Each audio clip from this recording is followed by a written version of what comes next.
പ്രിയപ്പെട്ട സഹോദരങ്ങളെ, പരിശുദ്ധ അമ്മ മാതാവ് സ്വർഗം നമുക്ക് തന്നിട്ടുള്ള വലിയ സമ്മാനങ്ങളൊന്നായ നമ്മുടെ അമ്മ, ഈശോയുടെ അമ്മ, നമുക്കൊരാവശ്യം വരുമ്പോൾ പോയി പറയാം. എനിക്കിപ്പോൾ ഒരു ആവശ്യം വരുമ്പോൾ എൻ്റെ അമ്മച്ചിയോട് എനിക്ക് പറയാൻ പറ്റുന്നത് പോലെ നമുക്കൊരു ആവശ്യം വരുമ്പോൾ ഓടി ചെന്ന് പറയാൻ സ്വർഗം നമുക്ക് തന്നിട്ടുള്ള ഒരു മധ്യസ്ഥയാണ് അമ്മ, നമ്മുടെ അമ്മ, ഈശോയുടെ അമ്മ.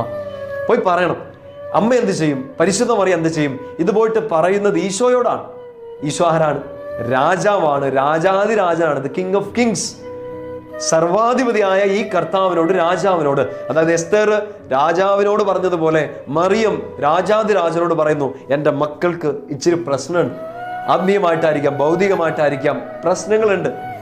രാജാവേ, പിതാവേ, ദൈവമേ, ഇവർക്കിത് ചെയ്തു കൊടുക്കണം. മറിയത്തിൻ്റെ മധ്യസ്ഥത്തിൻ്റെ വലിയൊരു പവർ നമുക്കറിയാം. ഇങ്ങനെ എക്സ്പ്ലെയിൻ ചെയ്തില്ലെങ്കിൽ നമുക്കറിയാലോ. പരിശുദ്ധ അമ്മയുമായിട്ട്, പരിശുദ്ധ അമ്മയുടെ ഒരു നിഴലായിട്ട് നമുക്ക് പഴയ നിയമത്തിൽ എസ്തേറിനെ കാണാൻ പറ്റും.